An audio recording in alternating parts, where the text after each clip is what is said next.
Hello, new coaches. It's Ashley here, and I wanted to talk to you today about your social media and kind of give you some tips on things that you can get started with right away now that you are a coach. There's tons of training on social media, and today I'm just going to give you the basics, stuff that you can put into play right away, right after you watch this video. So now that you are a coach, your social media pages, whatever pages you're using, whether you're using Facebook, Instagram, Twitter, there's so many more out there. But any of those avenues are now your business. Those are what you're going to use to, share what you're doing, share your story, and that's how you're going to get your clients and your coaches.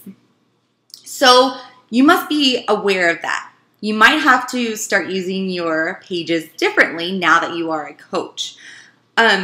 The first thing that I want you to do is I want you to make sure that your profile picture is of yourself. I know we all have kids, we have dogs, we want to post this really cool picture or whatever. But what I need you to do is get a good selfie picture of yourself and make that your profile picture. The reason being is when you're going to be friend requesting new people, contacting new people, messaging people maybe that you're not friends with, then they need to see who they're talking to. And if it's a picture of your dog or a flower or something like that, they're not going to take you seriously. So 95% of the time, my picture is of myself. And if you think about it, when we're looking at Facebook on our phones, it comes up really tiny.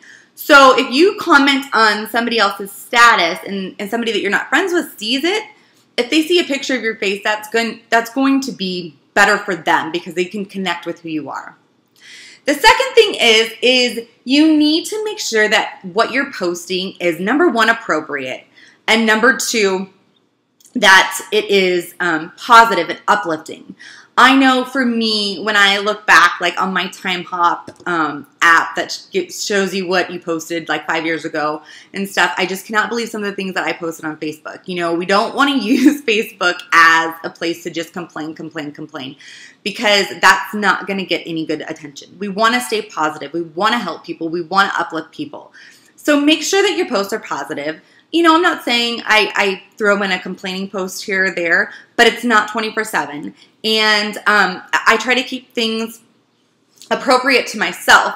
So what I feel is appropriate. I try not to touch on touchy subjects like politics or immunizations and things like that, because that can get out of hand, and you just don't want to have that sort of attention on your page.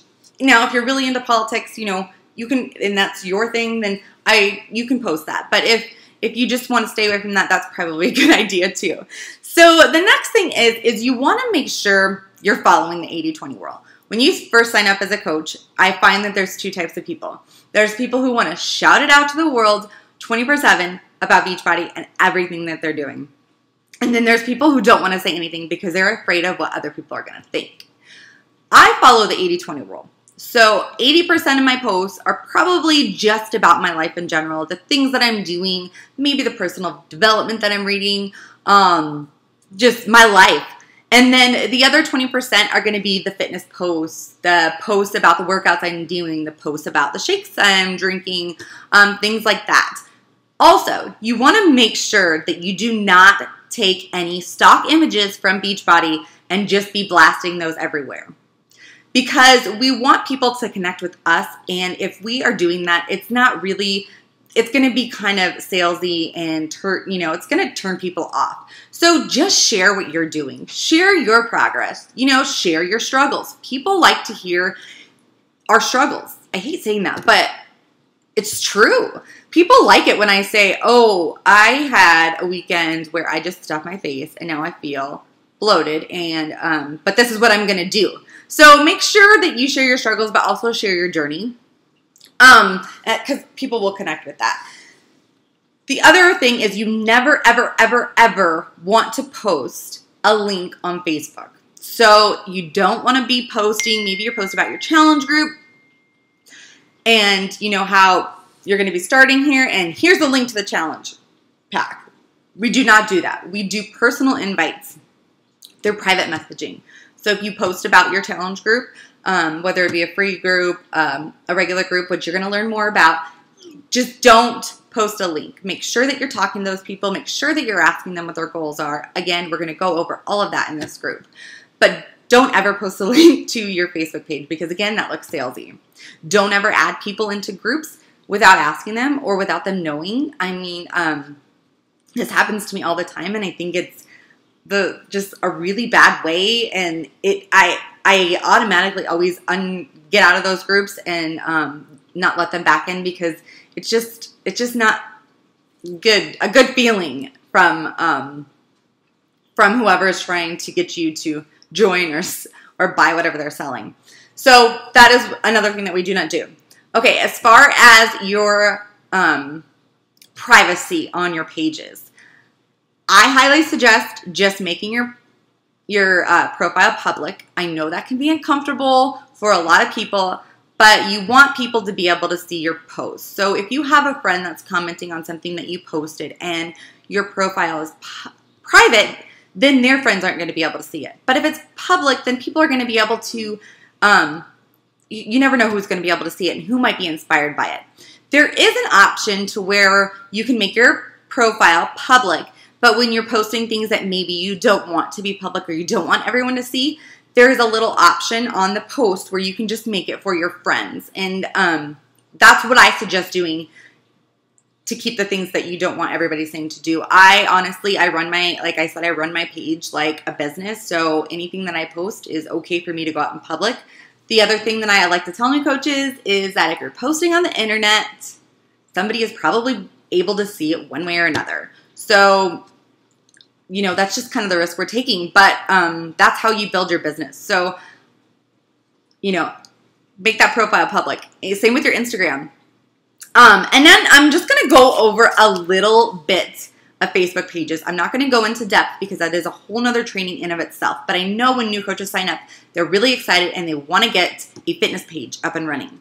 I think it is a great idea. I run most of my business off of my fitness page, and that's how I built my business. But let me give you some tips and some things that I did wrong when I first signed up my page. The first thing is when you are thinking of a name, think of something that includes your name in it. I didn't do this at first, and I built up a really big following, and I realized that people didn't know who I was. I mean, they saw my posts and they saw my pictures and things, but they couldn't correlate when I was trying to build a relationship with them on my personal page, because that's a lot of times what I do is I get people from my fan page to my personal page. So I ended up going back and changing the name to Fit and Fabulous Fitness with Ashley Beeman. I really struggled with that because at the time I decided to change it, I really wanted to just change it to my name, just Ashley Beeman. And if I wouldn't have had such a big following, I probably would have done that. So just think about your name. And the other thing is I would consider looking up the URL, like a domain, if you are going to pick a different name. Maybe even just do your name plus fitness or something like that. Or don't even have it relate to fitness at all because, we are sharing a lifestyle and it's not just fitness. I love seeing some of the new coaches' pages that are popping up that are not totally geared towards fitness. That's what I wish mine was. I just wish it was Ashley Beeman. That way I could just, run with it. But I can still work with it. And I want you to learn from that mistake. So just make sure your name is in that title. And you can go search like on GoDaddy or other places to see if that domain name is available. You might want to purchase it. Sometimes it's really cheap, but you can change that on your Beachbody website. Again, we'll go into more of that later. Do not worry about that. Just make sure that your name is somewhere involved in that page that you are creating. And do not put on there like Ashley Beeman Beachbody Coach. You don't want to do that because that's going to be another turnoff. You want people to connect with you and your story. Again, I feel like I'm repeating myself, but it's the truth. So, keep Beachbody out of it. Make sure that your profile picture on your page, if you decide to create a page, again, not everybody has to create a page. This is just for people who want to do that. But make sure that profile picture is the same picture as your personal page profile. So make sure that those two are the same. That way people can they can correlate back and forth and they can see who you are. As far as a cover photo goes, you can go to canva.com and you can create a cover photo for free. That's canva.com. I'll post that link under this video so that you guys can see that. And I would create a cover photo that tells about yourself, you know, kind of shows if you want to add your kids in there, a little bit of Beachbody, and, you know, just something, just shares about yourself that people can, when they see that, it's kind of like a brief story about what you're about. And if you're having trouble with that, you can go check out my cover photo. You can go check out Samantha's cover photo, or any other top coaches that are in this business. You know, Tiffany has a great one also. I don't want to leave anybody out, but just go through and see what other people have been posting for their cover photos. Last but not least is just to make sure that, again, that you're being positive on Facebook or anywhere that you're posting, and that you just try different things out and see what works for you. The biggest lesson I've learned in this business is that failure happens and that you just have to learn from your failures. So take it one day at a time. Those are just the basics for you for your social media. And once you have done that, once you have changed your privacy settings, that you have changed your profile picture, I want you to comment underneath below this video to let me know that that's done, so I can make sure that you guys are seeing these trainings. So I hope you guys have a great day, and I hope that was helpful. Let me know if you have any questions at all, and I will talk to you again soon. Bye.